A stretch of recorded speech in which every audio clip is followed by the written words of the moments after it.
एक जंगल में एक शेरनी अपने दो बच्चों के साथ बड़ी आज़ादी से रहती थी। एक बार उनकी आज़ादी को ग्रहण लग गया। कुछ शिकारी जंगल में आए और उन्होंने शेरनी को अपने जाल में फंसाने की कोशिश की। शेरनी ने अपने बच्चों को बचाने के लिए जान की बाजी लगा दी, लेकिन सफल नहीं हो सकी। शेरनी ने अपनी जान गंवा दी और उसके एक बच्चे को पकड़कर ले गए। दूसरा बच्चा वहां से भाग निकला और झाड़ियों में जा छिपा, इसीलिए बच गया। शिकारियों के जाने के बाद दूसरा बच्चा झाड़ियों से निकलकर सीधा अपनी माँ के पास पहुँच गया। उसकी माँ अचेत पड़ी थी और मर चुकी थी। माँ, शिकारी चले गए हैं, लेकिन मेरे भाई को भी ले गए। तुम जल्दी से उठ जाओ और भैया को शिकारियों से छुड़ा कर लेकर आओ। मुझे मेरा भैया चाहिए। माँ, तुम कुछ बोल क्यों नहीं रही हो? आंखें खोलो माँ। अरे, तुम्हारे शरीर से तो खून निकल रहा है। उन जालिमों ने तुम्हारे ऊपर बहुत बड़ा गहरा वार कर दिया है। मैं बड़ा होकर उन्हें मार दूंगा। भगवान, मेरी माँ को ठीक कर दो। एक हिरनी पास ही खड़ी थी। वो फिर उसके पास चली आई। उसे शेरनी के बच्चे को देखकर बड़ी दया आई। वो जानती थी कि शेरनी अब कभी नहीं बोल पाएगी। शेरनी का बच्चा फिर भी आस लगाए बैठा था। हिरनी बोली, ए बच्चे, इधर मेरे पास आओ, तुम्हें बड़ी भूख लगी होगी। शेरनी का बच्चा बोला, देखो ना, माँ आंखें नहीं खोल रही हैं, मुझसे कुछ नहीं बोल रही हैं। आप मेरी माँ को ठीक कर दो तो ये बोलने लगेंगी। बच्चा, अभी बंदर मामा आने वाले हैं, वह इनको ठीक कर देंगे। तुम्हें भूख लगी है, आओ दूध पी लो। हिरनी ने उस शेरनी के बच्चे को अपने साथ ले लिया। रास्ते में उसे भालू मिला और हिरनी बोली, भालू भाई, यह बाघिन का बच्चा बेसहारा हो चुका था। यह बहुत छोटा है।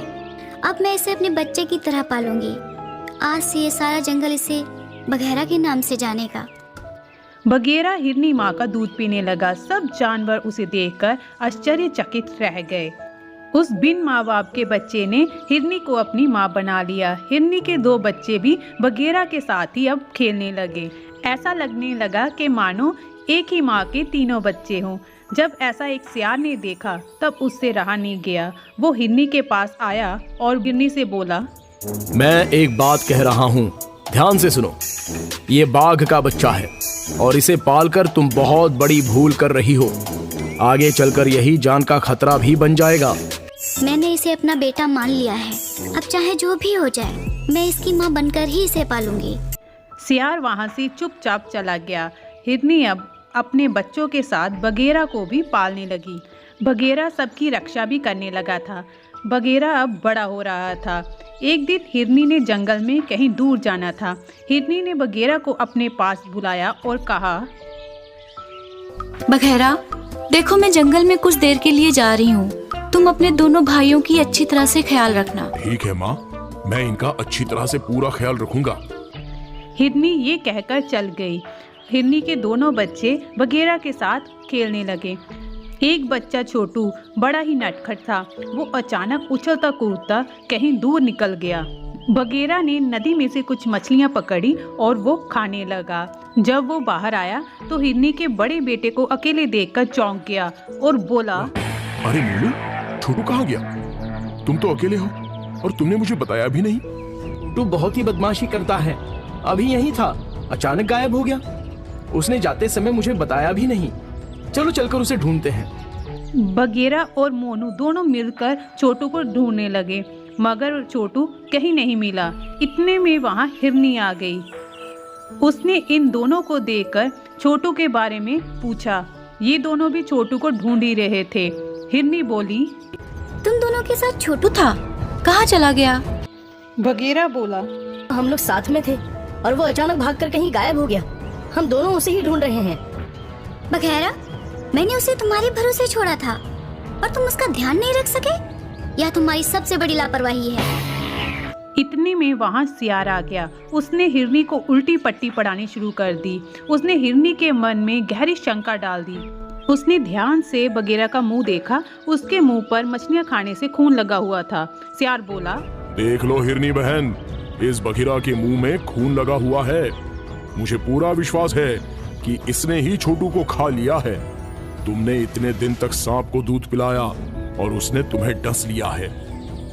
हिरनी ने सियार की बातों पर यकीन कर लिया और बगेरा पर उसकी शंका विश्वास में बदल गई। वह बगेरा को मारने लगी और बोली, तूने ही मेरे छोटू को मारा है। तू एक नंबर का गद्दार निकला। जिस थाली में खाया उसी में छेद कर दिया। मैं तुझे मार डालूंगी। माँ, मैं अपने भाई छोटू को नहीं मारा है।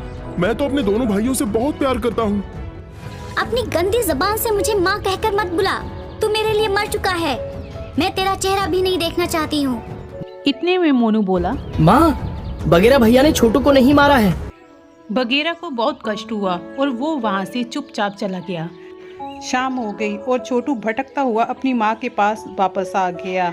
हिरनी उसे देखकर खुश हो गई, मगर उसे अपने किए पर भी पछतावा था।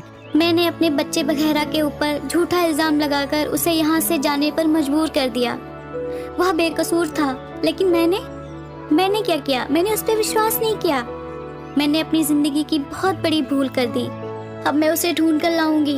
अपनी गलती के लिए उससे माफी मांगूंगी और पश्चाताप भी करूंगी। हिरनी अपने दोनों बच्चों के साथ बगेरा को ढूंढने लगी। वो और उसके बच्चे बगेरा को पुकार रहे थे, मगर उसका कहीं अता पता नहीं चला। तीनों निराश होकर लौट आए। मेरा बेटा बघेरा न जाने कहाँ चला गया। पता नहीं उसने कुछ खाया भी होगा या नहीं। हमारे बघेरा भैया बहुत ही अच्छे हैं। आपने उन्हें बहुत ही तकलीफ पहुंचाई। इतने में एक आहट हुई।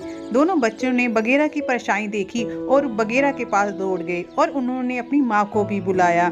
हिरनी बोली, मेरे बच्चे, मुझे माफ कर दो। मैंने तुझ पर अविश्वास करके बहुत बड़ी भूल की। तूने कुछ खाया भी नहीं होगा। चल मैं पहले तुझे खाना खिलाऊंगी। हाँ, कितना चेहरा उतर गया है। मुझे क्षमा कर दे बेटा। माँ, आप बड़ी हो, मुझसे क्षमा मत मांगो। मुझे आपसे कोई गिला शिकवा नहीं है। मेरा छोटू वापस आ गया, इस बात की बड़ी खुशी है मुझे। छोटू, अब कभी भी ऐसा काम मत करना। हमसे बिना पूछे दूर मत जाना। बगेरा और दोनों बच्चे हिरनी से लिपट गए और उनकी आंखों में आनंद भरे आंसू बह रहे थे।